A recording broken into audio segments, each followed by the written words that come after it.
Здравствуйте, дорогие друзья! Вчера прилетели наши хвостики. Но о прилете мы расскажем чуть позже. Сейчас у нас в мыслях два малыша. Этих щенков сдали в ППЖ. И хотя и наша передержка, как только увидела их, тут же забрала, но, к сожалению, они уже успели заразиться вирусным энтеритом.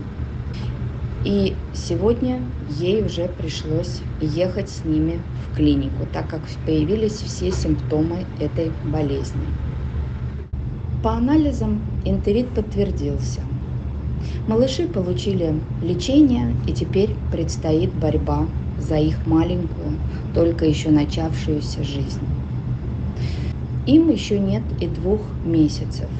Они совсем маленькие. Это девочка и мальчик.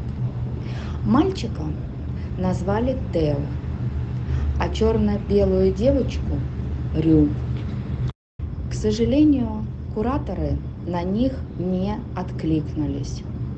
И Ия на данный момент самостоятельно приняла решение заниматься этими щенками. Мы не можем пройти мимо, не можем не помочь, так как финансово это очень затратно. И сколько будет продолжаться лечение, какие будут назначения, мы не знаем.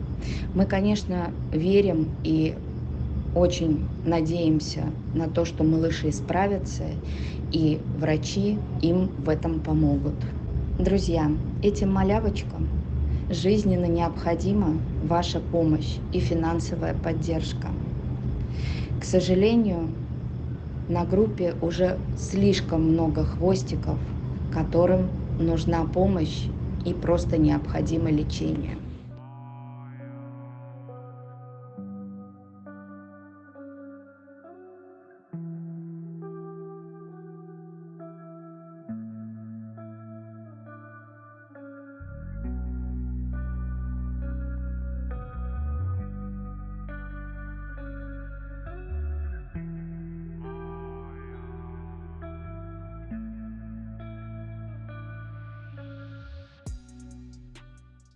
Мы выражаем огромную благодарность всем, кто помог нашим 4 хвостикам, нашему очередному десанту прилететь в Москву. Все прошло в штатном режиме, без коллизий, без каких-то неприятностей. Маленькая такая. Девчушка. Девчушка. Дети. Вот они, маленькие дети. Вот она, бородатка. Вот еще моя доча ночью бородатка. Вот такая красивая.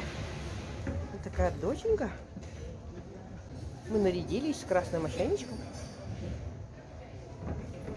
Вот маму бросает моя дочь. Самая красивая и самая умная. Очень умная собака. Очень. Интеллект вообще 100%. Доча мамина. Где мамина доча? Вот мамина доча. Где мамина доча? Вот она. А где Юлина доча? Вот Юлина доча.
Четыре наших хвостика прилетели. Мы очень рады, что в последний момент, но нам удалось еще вывести и нашу красавицу Белоснежку Афинку. Хвостики в Москве на передержке осваиваются и привыкают. Как только они отойдут от тяжелого сложного перелета, мы начнем заниматься с ними здоровьем. Обязательно обследуем всех и по возрасту дальше уже кого нужно будет, будем стерилизовать, кастрировать и, конечно же, искать дом. У них начинается новая жизнь, и мы верим, что они скоро станут любимыми и домашними. Благодаря вам, наши друзья и помощники, еще 4 хвостика получили шанс на лучшую, счастливую жизнь.